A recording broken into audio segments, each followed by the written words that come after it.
You ever go on a military base? They check your ID, sign you in. That was me. I was stationed in San Antonio, Texas, 105 degrees. I can give a who came on base. I'm in my air conditioner, let everybody on. You good? I don't give a fuck. Welcome to Smoking Ice. This episode, we got another treat for you. This next guest is so funny, you don't want to miss it. It was expensive. I was 50 with a roommate. All right, my roommate was older than me. You know, me and him would be in there arguing about what's the best blood pressure medicine. I wasn't ready for that.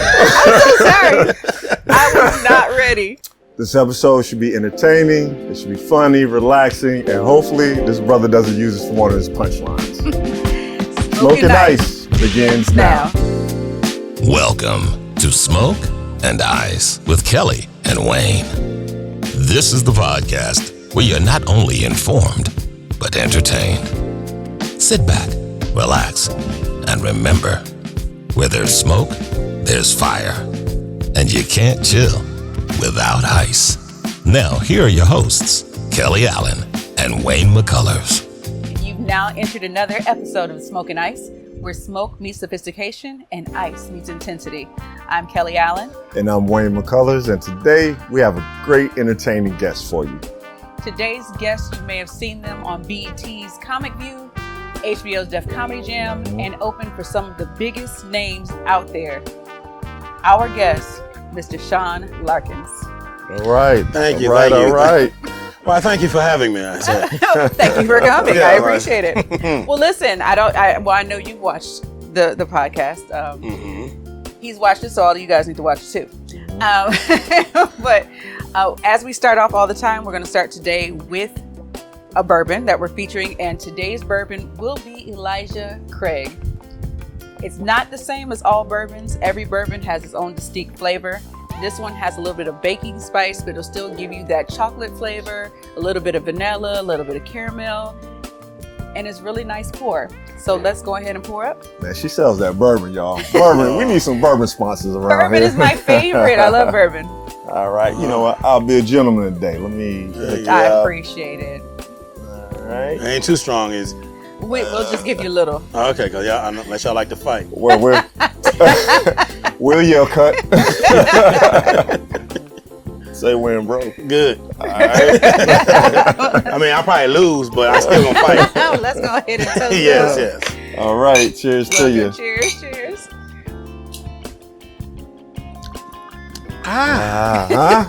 Not the back of the ear. Huh? No, but I get that spice on it. It's Yeah, a little bit spicier than that's some of Get the that other. spice on the back end. That's better than good. E&J. Yeah. Now you talking about fighting. Now you talking about fighting. E&J have you fighting somebody out there. Shirts off, running You around know what naked, crazy. Oh my goodness. No, I appreciate y'all having me, man. I appreciate it. Well, I gave you some of your flowers, but I like to hear it come from you. So we'll just give a little bit, but we're going to get the rest of it directly from you. Sean, Yes, sir. tell us where you from, man. Detroit, West Side, Cooley High till I die, baby. Okay, all Yeah, right. man. How was it growing up in Detroit? Detroit's wild. Detroit's a wild place. I graduated in '87, Cooley High. When I left Detroit, I joined the military, and I really didn't know how crazy Detroit was till I left. And I look back at it, like, damn, I lived there. Like, Right. And I made it out. I can see why my mother had a heart attack, letting us leave the house every day. It was a wild place. It was the wild, wild west in the '80s in Detroit. Okay. So yeah, like most cities was crazy inner city, but Detroit was on another level. Yeah. I didn't want to assume because I saw the Detroit Lions hat, so I just wanted to ask. Oh, you yeah. to make sure. Yeah. Now you know. Yeah. I got you. Die hard. Die hard. I mean, huge, big Lions fan. I've been through a lot of years of pain. Long time. And Y'all done came up, we though. done came up. Y'all done came up. I watch We y'all. ain't the doormat no more. No, Okay. no. We roaring. I baby. watch loudly. Yes. Loudly. Yes. So we back on top. We're not back on top. We finally made it to where, but we got to get Super Bowl. We still haven't made Super Bowl, Right. so I Almost. can't talk too much trash. It was until almost. we- Almost. It was almost. And some people might say almost doesn't count, but It y'all don't. did good. We did good. Yep. But until we get to the promised land. Whoa. And I look forward to this one. We got to get Super Bowl this year. We got to go. Then you're gonna do it. Y'all got Michael Parsons on the Packers now. And then y'all let somebody go of importance. Y'all let a couple people go, right? A couple of linemen. A couple of linemen left. Okay. But other than that, the core is still there. Right. We got hurt real bad. Our defense was decimated last year. So when it finally caught up to us in the playoffs, but now the defense is healthy, unless something crazy like that happened again this year, we lost a couple of good coaches. Right. But we will see. That's the only thing we can say. We will see. I mean, I gotta give it to y'all. Y'all have been exciting the past couple years because when I used to watch the Lions was Barry Sanders. Barry Sanders, yes sir. When old beautiful Barry was back there doing it. So, since then it's been rocky, but I give y'all props. You're right. We appreciate it. Okay. You can join the team anytime you want to, brother. I'm good. I'm on the losing side now. He's a Patriot. So I didn't actually He's on the Patriot. Oh, you straight. He's a Patriot. I'm on the losing side now. You got a lot of rings. But I'm good with it. When in the Brady era, but now they're struggling. Hey, watch your mouth, woman. Watch your mouth. Watch your mouth, They're woman. struggling. Cut! Edit that off the tape. In my home team, the Bills. The Bills are great too. The Bills. And the quarterback, guess what? I want to see. I tell everybody we cousins, I tell everybody we cousins. I want to see Detroit. I want to see Detroit and Buffalo this year in the Super Bowl. That would be But see, that's gonna be hard because I watch both of them, and so I would have to. I don't have to pick, team, right? I'd have to go with the Bills, and then so it would be hard for me. I'd feel like I was, in a situation where mom and dad are divorcing, and I'm in the center. I let y'all have that right. matchup, huh? So I don't know, but yeah. So what else do you take away? Like, has Detroit made you who you are? Do you think that is? Yes.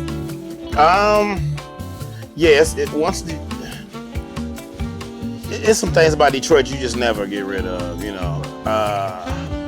For me, my friends have been my friends. If you my friend, I've known you a long time. I think that's the Detroit in me. We don't trust a lot of people. We don't trust a lot of strangers. I think that's the Detroit in me. But I left Detroit when I was 18. But the core of me is still Detroit. But I spent most of my life in Atlanta. So Atlanta as well. Gotcha. Okay. Yeah. So what was your first start? Like, what was the first time that you had ever hit the stage, and how was that experience? Middle school. No, it's a middle school play. No, I started in, I think it was 93. I was working at Macy's. I had just moved to it. I've been in Atlanta for like a year. I was working at Macy's, working security at Macy's. Wasn't catching nobody. And me and some co-workers went to the comedy club, Uptown Comedy Club in Atlanta, GA. Comedian Jonathan Slocum was on stage, and he was killing it. And I leaned over to my co-worker. I was like, he funny, but he ain't that damn funny. I was like, I could do that. I don't know what it is. I never thought about doing comedy in my life. Something clicked in my head. I went home. I just started writing jokes. I went back to the comedy club 2 weeks later. Say, hey man, I want to do comedy. Comedian. Say, hey, go to this comedy club in the underground, Atlanta, tomorrow. They got open mic. Went down there, put my name on the list, and I was petrified. I thought I was gonna swallow my tongue. I was so scared. But the first time I went on stage, I did fairly well. The first time I ever went on stage, I was scared. But once they call your name, ain't no going back. So I went up there, did pretty good. I got booed a lot after that, but that first time was pretty good. Pretty good laugh. Pretty good, yes. Okay. Well, about your experience, you've written for a lot of people that we know, for Cedric the Entertainer, Ricky Smiley. How did it come to that point? I mean, obviously you're just that damn good, but how did writing for them? Yeah, right. Because our tour was said for about 8 years. I still currently tour with Ricky. As a comedian, you see stuff, you're like, hey, say this with that, or I got a bit that I think it's funny. It might not work for me, but I think it worked for you. I don't care who's on stage. I'm as a comedian, I'm always gonna think, okay, we'll do this. It might work out. Always add and go what we call tags. Right. Mm-hmm. So do you think that being under Ricky and Cedric and other people, or even listening to other people, how does that help you evolve as a comedian? I mean, Ricky, Ricky is like, that's my big bro right there, man. And just seeing his hustle, just seeing the hustle of him. Cedric's one of the nicest dudes you ever meet, man. Like, Cedric is just a good person, like a really good person, man. He really is. So just being around them, you know, it's inspiring. And they make a lot of money. Right. Okay. Well, them two make a lot of money. Yeah. They make a lot of money. I mean, that'll do it. So that would do it. So I'll tell you a story. So when I was living in LA and I was with Sid, I was like, hey man, you need to work on some new material. He's like, well, come over Saturday. We'll work on some stuff. My daughter's having a little birthday party. And we'll work on some stuff. I get over there. He done had one of these MTV Sweet 16 birthday parties. It's a Ferris wheel back there. It's full blown food booths. Every celebrity. I was like, we can't write no material right now. It's like MTV Cribs. Yeah. Well, you know, baby girl deserved it. She deserved it. Baby girl only turned 16 one time. Right. Yeah, that's true. Part. That's true. That part. So with that relationship with you and Sid, did that kind of help you get into writing for the neighborhood? Yeah. I was touring with Sid. He had got his show greenlit. We were on tour in Cleveland. So after the show, we went to some hole-in-the-wall strip club afterwards. Sid was lit. I ain't never seen Sid lit like that. He was lit. And he was like, man, I got this show. I think you'd be good on it as a writer. I was like, all right, but I don't live in LA. He was like, let's see what happened. I called him the next morning and said, you was a little drunk. You remember what you said? He's like, I remember what I said. So a couple months later, David had already started, and I called him. I was like, what's the deal? He's like, listen, I can't promise you nothing, but if you get out here, I can get you in the writer's room. I was like, I'll see you Monday. And I packed. I literally, a couple days later, I was in LA. Wow. Yeah. So what is the process like being in the writer's room and going in there? How is your process in putting it on paper for other people that are not comedians, that are not always, and you know, and I watch The Neighborhood, so most of those people have fairly good comedic talent, but you know, what's your process like? I had never written for no official show. I had written stuff for myself. I had written shows for myself that I had produced myself. But from going from that to CBS, one of the big threes, it's hard to describe. I mean, I was in the room with people who wrote on Saturday Night Live, who wrote for Ellen, who wrote for Martin, who wrote for every major television show you can think of, and I hadn't done nothing. So it was a lot of no, like a lot of nah, that ain't good. So I knew funny, but I didn't know structure. And one thing about Hollywood is they're not gonna sacrifice their character for a joke. Right. Okay, how funny it is. This character's not gonna say that. We're not gonna make him say that. I don't care how funny you think it is. So it has to fit within the storyline, has to fit that character, has to fit the network. This is CBS. This ain't TBS. This is as high as it gets. So it has to fit in them formats. Yeah. In the writer's room, is there a lot of bumping heads going on? You know, because I don't know how many writers are in the room, but everybody's coming up with something. Yeah, it's in this particular writer's room, it was 12 writers. Okay. Half black, half white. I think it was like 5 women, seven guys. Okay. So it was very diverse. But yeah. As far as I'm concerned, it was a lot of bumping heads because nobody was listening to what I had to say. Right. At least for a while, you know. So it got to a point I was just scared to say stuff at one point, but I grew into it. So. Well, how did you shift that with yourself to be confident in yourself, to know that you're learning structure as you're listening to these people, to just step forward and say, I get it now, and here's what I have. How'd you shift that? You just got to sit back and watch a lot. You had to learn structure. Like, I came off the street. I got the job because I knew Sid. I was cool with Sid. And it's a lot of nepotism in Hollywood. But a lot of these writers, they came up from nothing. They went to school for writing. They got degrees in writing. They went years without getting paid to write. So they know it.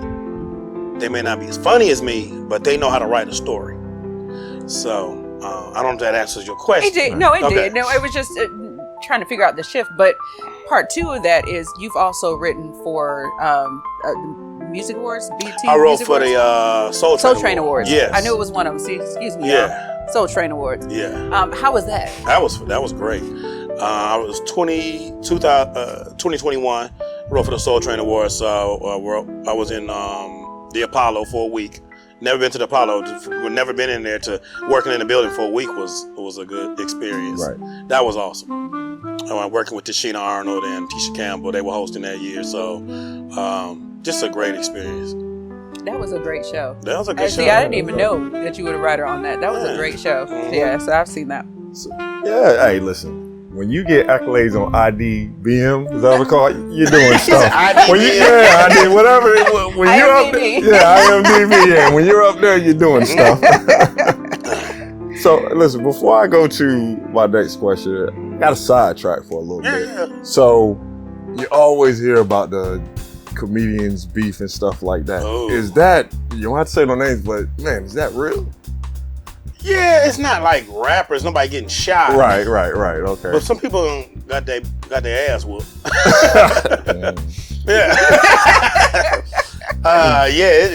It's some beef.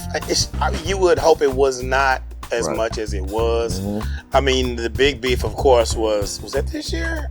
The Cat Williams event. I think that was last year. That was this year. That was this year. That was this year. So yeah, that was wild. And that sparked the chain reaction.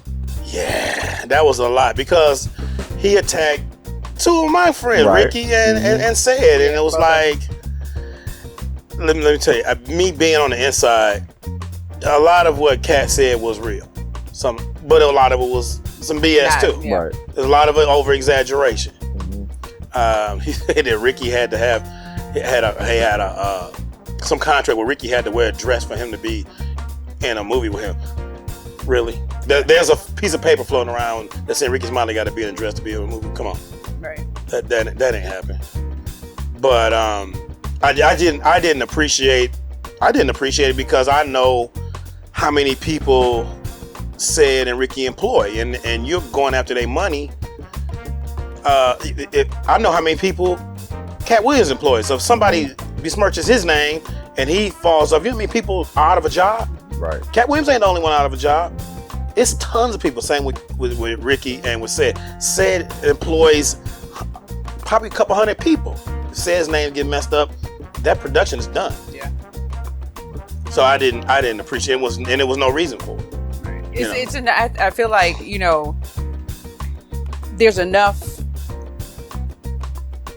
there's enough to go around where everybody has their own lane and can do their own thing and doesn't have to be, so catty with it. Yeah. No pun intended. But, but it is. Yeah. So how do you measure your success in your writing? In my writing? Mm-hmm. With laughs. Yeah. When you get on stage, it's people laughing. This year, Sister Harriet Tubman is going to be the new face of the $20 bill. I don't know about you, but I can't wait for these rednecks to get their first Harriet Tubman 20. This shit going to be so funny. Can you see it right now? That teller going to be like, 20, 40, 60, 80, and 1.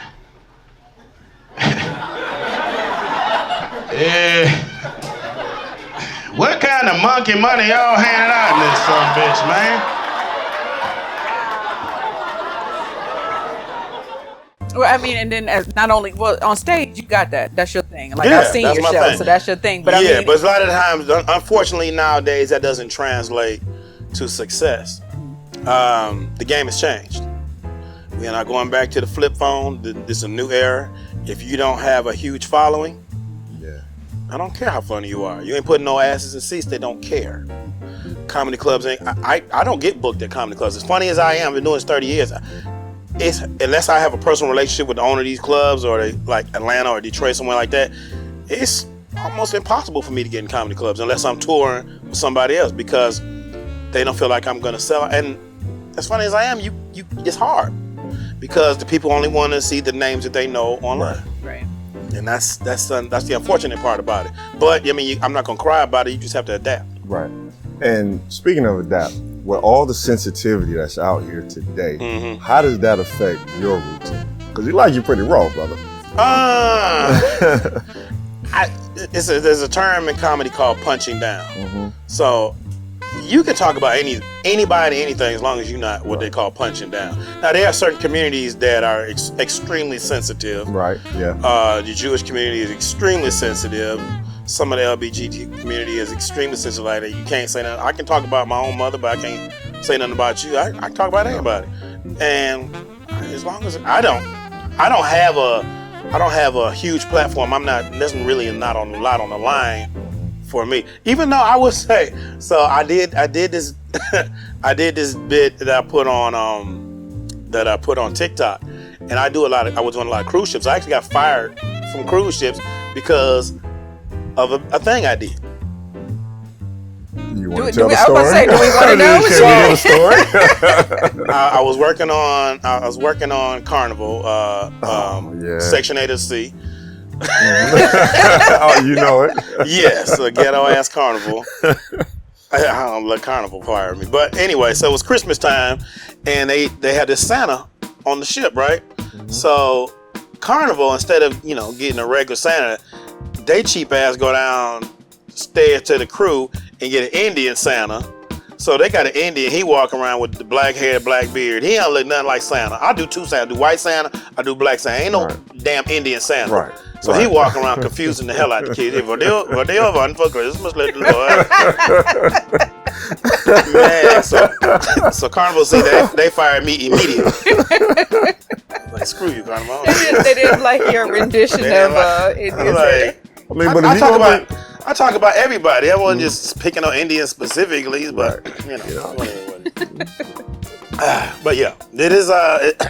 It can be a sensitive time, but I think comedy is the last real bastion of free speech, man. Absolutely. We messed that up. Then what we got? Well, we kind of already have messed it up because we've tried to censor you guys so much that it's almost like putting water in that bourbon and then trying to tell somebody to steal that bourbon.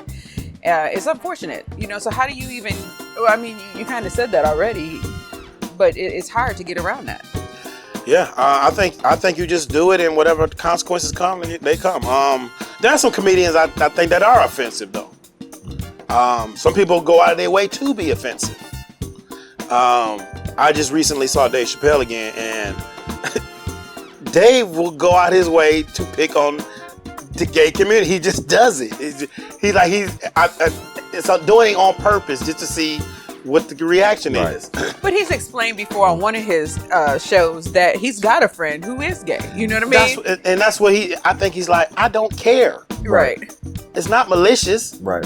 It's funny. If you don't get it, then you just don't get it. Right.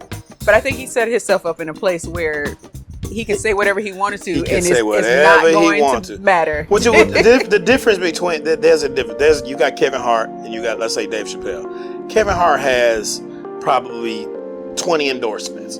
Kevin Hart is hilarious, but he can't say what Dave Chappelle say. Right. Dave Chappelle don't have no endorsements. That's the key, those endorsements, yeah. So he don't give who gonna fire him? So he can say what He he can wants to sell say. out. He's still gonna sell out everywhere he go. Right. Yeah. Yeah. And I he can stay true to himself. Say what he want to say. I'm not saying Kevin not true to himself. Right. But he still has, there's a line he cannot cross because he has a lot of endorsements that he has to, Yeah, he already crossed the line and learned his lesson before when he was supposed to do the Academy Awards, was it? That was something, but even that, that was something he talked about 10 years prior. They dug it up, being sensitive. A lot of that. All right. So you created Off the Chain and D-Boys. Yeah. What inspired that? Just trying to be different. Okay. I know if you watch Tubi and you watch a lot of these shows and it's these black gangster movies. Is everybody going to Tubi? All black people going to Tubi? Right. It's all the same. I wanted to do something different. So I created D-Boys, which is like a funny version of The Wire. So it ain't your typical drug dealing black drug. It's different. It's funny. Imagine The Wire being funny. And Off the Chains is a show. It is a how would I It is a reality show shot on a slave plantation in 1800s. Nice. So the slaves, they only talk like slaves when white people are around. Other than they talk like me and you. They break the fourth wall. They talk to the camera. They do confessionals. Right. It's hilarious. And some people scared of it, but I think it's hilarious. No, I appreciate it, man, Yeah. because, you know, like you said, on Tubi or most of our black movies, I mean, come on. Lance from House of Pain doing 3 drug movies. You know what I mean? Like, come on, man. Exactly. You know. So, who has influenced you the most in both comedy and in writing?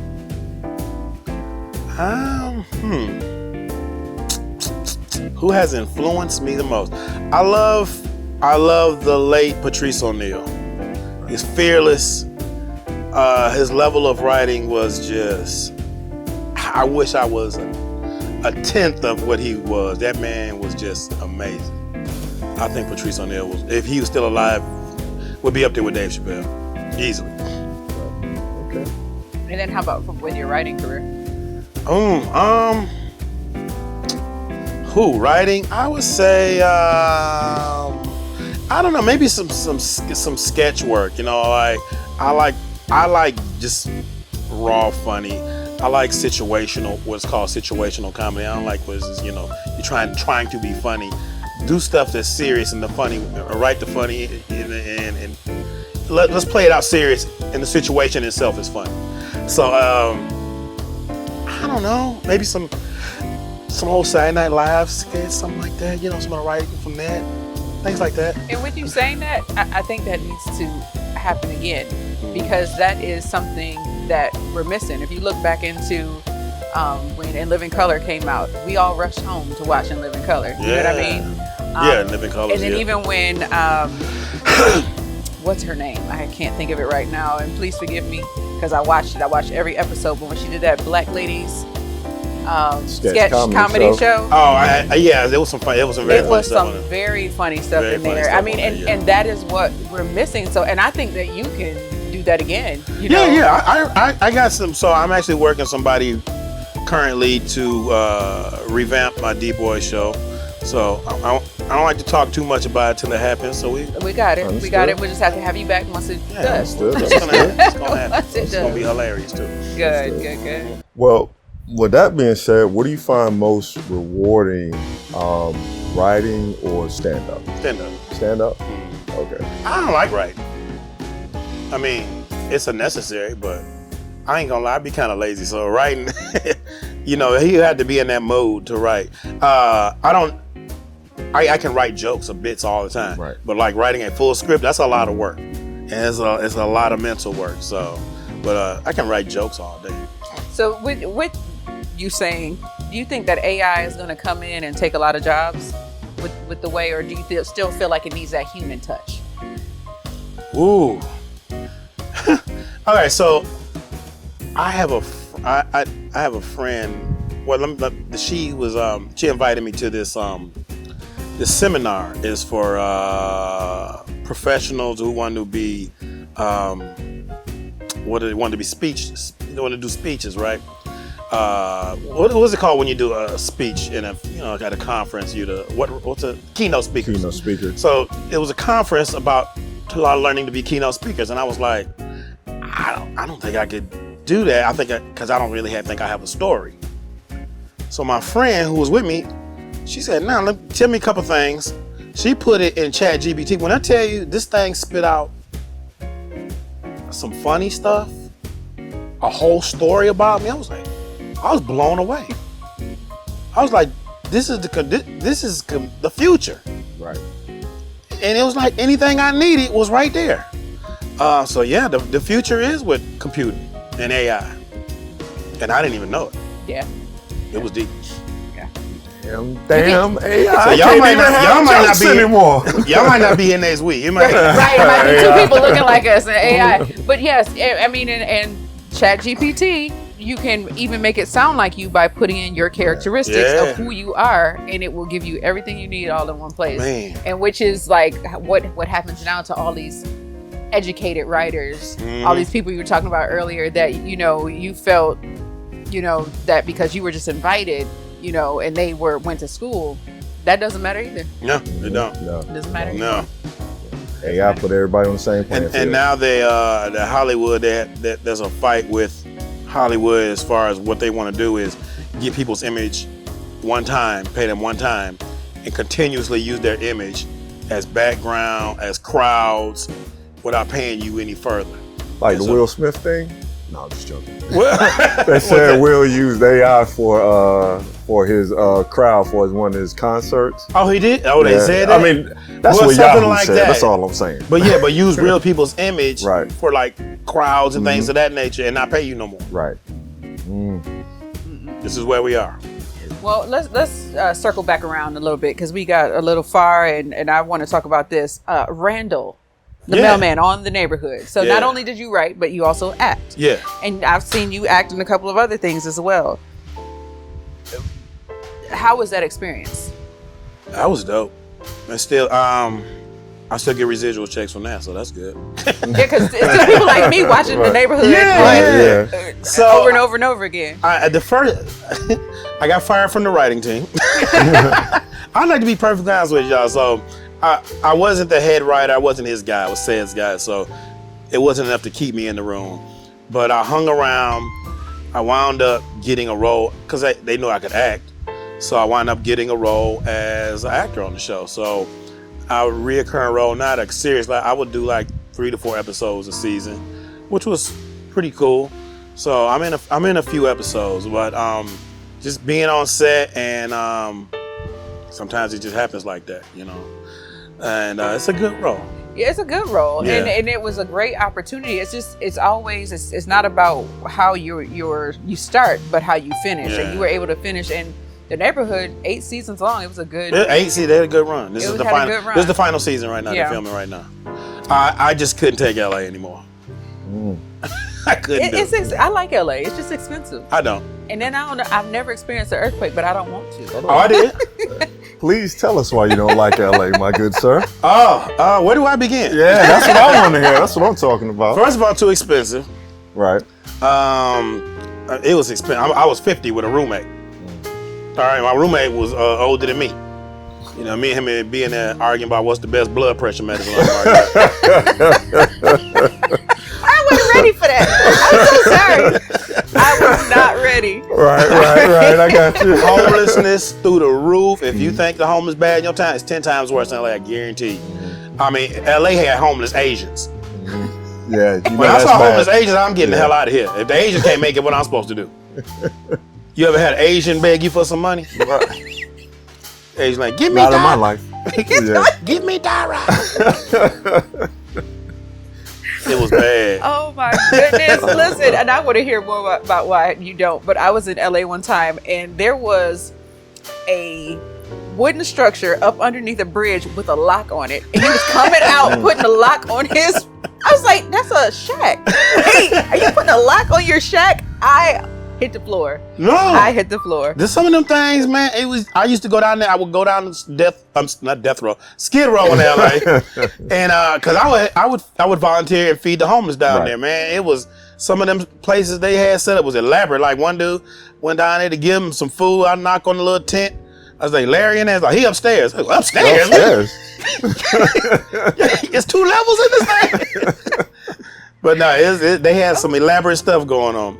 But the day I saw 2 butt naked people 2 days in a row, I can't do this no more. So I had to get out of LA. Wow. Well, hopefully it'll get better. Yeah. Nice. Hopefully it gets better. But I could not fathom I could not do a earthquake. That's just not. So my very first earthquake experience, I was a friend over. I was making smoothies. I got my blender going, got my stuff going, and blender going. Earthquake hit. I don't know. I ain't never been in one. I'm like, damn, this blender's strong as hell. Man, I cut it off. It's still going. I was like, what the hell? So yeah, it was crazy. I didn't know what to do, what to think. I just stood there. But that was traumatic. So I went through like That was the biggest one. There are a couple of smaller ones after that. Okay. Mm-hmm. Okay. So was the homeless Asians one of the craziest things you've seen, or what's one of the craziest stories you got from Just Island? the homeless stuff was bad. Okay. I lived basically on Hollywood Boulevard, which is Weirdoville, and it used to be homeless people. I mean, and you know, this is tourists as well. Right. But the homeless don't care. So one dude would just be laying there. You know, the stars with the star. Yeah. He laying there, sleep, get up, put his pants down, pee. They ain't get up, just pee in front of kids, put his pants back up, and go back to sleep. That's the kind of stuff I've seen on a daily basis, and I couldn't do it. Wow. So I said, let me get back to Atlanta with just regular crackheads. They don't just beg for money; they put on a show. You know what I mean? They provide a service. That's what I miss about Atlanta. Okay. Yeah. So what's next? What's next for you? Right now I'm just trying to live in the moment. I'm not really I don't know, the entertainment business has got so far-fetched. This country has got so crazy. I talked to Kelly earlier. I was like, I might move out the country. I don't know.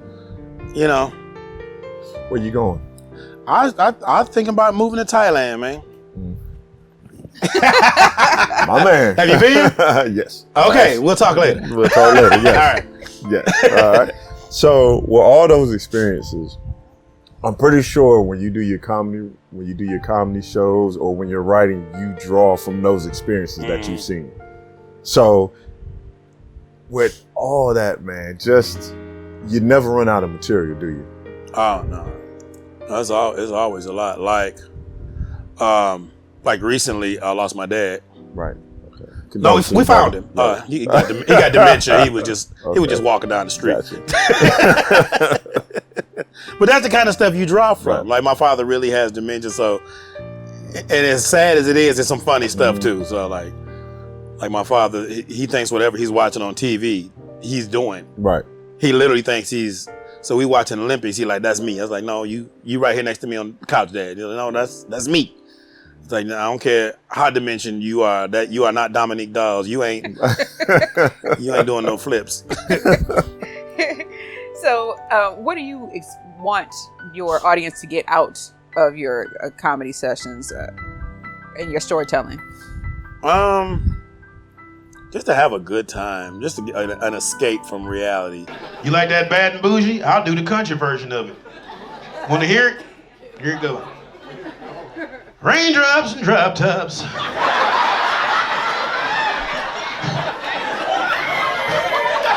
Smoking on cookies in a hot box. On your girl, she's a thot. Cooking up dope in a crock pot. Bad and Bougie.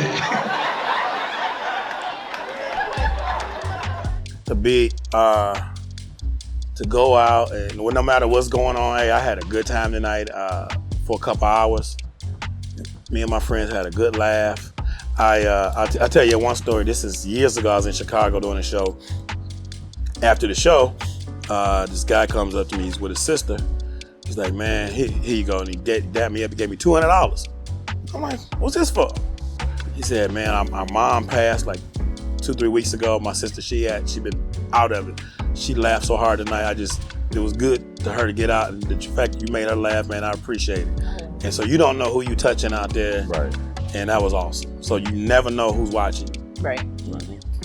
Any up and coming comedians, writers, artists, what would be your advice to them?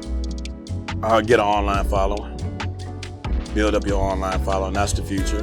It's so much easier to get in spots, get on clubs. If you got people that know who you are online, it opens so many doors. Right. When you can put butts in seats. Because, I mean, especially getting in comedy clubs, but a lot of people don't understand a comedy club is not necessarily a comedy club. It's basically a restaurant that has a comedy show. So it's a bar and a restaurant. So they need people in seats. Right. So it's a business. It ain't about being funny no more. Right. That's why it's the two Minimum. item minimum. Right. To make sure that they make that money. Yeah. I get it. Well, you know what? I could keep you here for another hour. I mean, hey, if you got a story to tell, I'm all ears, brother. Huh? Let me hear it. What I do want to say, though, is listen, to anyone who's an owner of a comedy club, anything, this one right here will put butts in seats. I kid you Man, not. I appreciate that. I enjoyed watching you. You know, it was when you came here with Ricky. Yeah. And I enjoyed it so much. Because I always knew you were funny, but to actually see you, not, you know, us just sitting around and around the table and laughing and stuff, it was just so hilarious. Well, I'll be real with y'all. I'm not off stage. I'm kind of laid back. Right. Unless I'm, really comfortable around friends I know. But I really turn it on when I'm on stage. Yeah. Lights, camera, action, huh? Yeah, there it is. Speaking of that, brother. Yes. Before we forget, give me your contact information in case somebody want to, reach my out, phone book you, number? whatever. Yeah. If you can follow me online, Instagram is Sean, SEAN_Larkins, SEAN_Larkins, or same on Facebook, TikTok. You can follow me on Cash App, same thing. So hit me up on all of those. Nice. I've never heard of follow on Cash App. Yep, sending them dollars, Hit my please. Zelle, hit my Cash App. Well, listen, it has been such an amazing episode. No, this has been real good. I mean, being here with you guys, and not only they made me feel at home, they made me part of the show. I had to move my own chair. I think I got to edit as soon as we get done. We'll see what else I got to do. Got to work around here, damn it. I'll find some stuff for you to have to do. I will. Like, share, subscribe, because if you don't, we can't be here. Thank you for joining us today on this episode of Smoke and Ice. I'm Kelly. I'm Wayne. And I'm Sean. Let's spark something real. We hope you've enjoyed Smoke and Ice with Kelly and Wayne. Make sure you share, like, and subscribe. Tell a friend so they too can be informed and entertained. For more information about the show, go to smokeandice.net.